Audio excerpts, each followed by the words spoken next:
Category: Medical Science. This is your registered nurse bringing you what is vestigial tail and what you can do.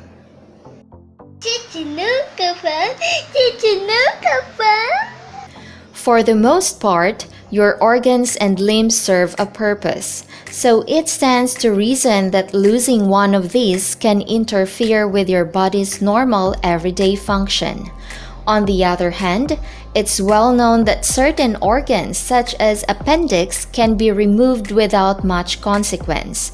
That's because while many body structures are useful in an obvious way, some structures have lost their original functions over the course of time. Human vestigiality refers to parts of the body that seem to no longer serve a purpose.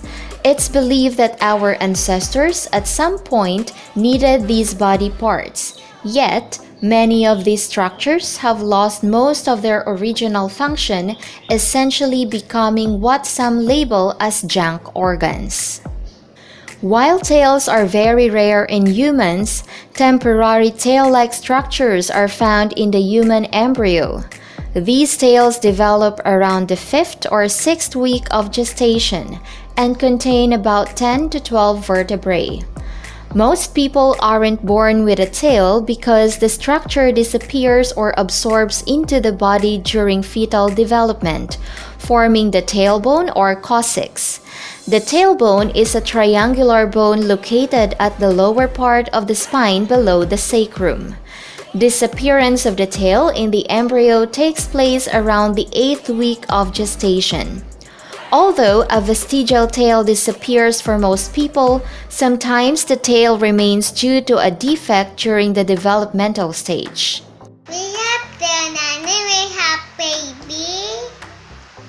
When a vestigial tail doesn't fuse with the coccyx and remains after birth, what's left is skin that contains no bones. Although the tail lacks bones, it does contain nerves, blood, adipose tissue, connective tissue, and muscles. Interestingly, the tail is also movable in some people like other parts of the body, although it doesn't provide a useful function. Therefore, the tail isn't used to grasp or grip objects. The decision to seek treatment for a vestigial tail depends on the severity of the abnormality. Some tails are small and doesn't cause any problems, but longer tails can eventually interfere with sitting. These tails can be up to 5 inches. Since vestigial tails contain no bone, these tails don't typically cause pain or discomfort. Babies born with a vestigial tail will need to undergo an imaging test such as an MRI or an ultrasound. I don't take tail from my good because tail is very bad. Surgery is the treatment for a vestigial tail.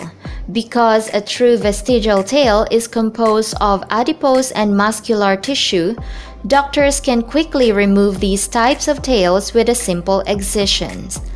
This procedure doesn't cause any residual side effects. Keep in mind that removal isn't medically necessary, although some parents prefer surgery for cosmetic reasons.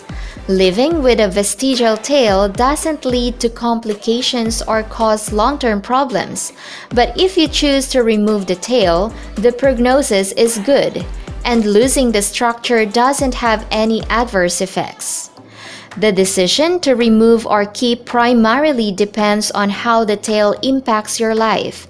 If it's something that upsets you or prevents intimate relationships, getting rid of the structure could improve the quality of your life and increase your self-confidence. Don't worry, that's bad.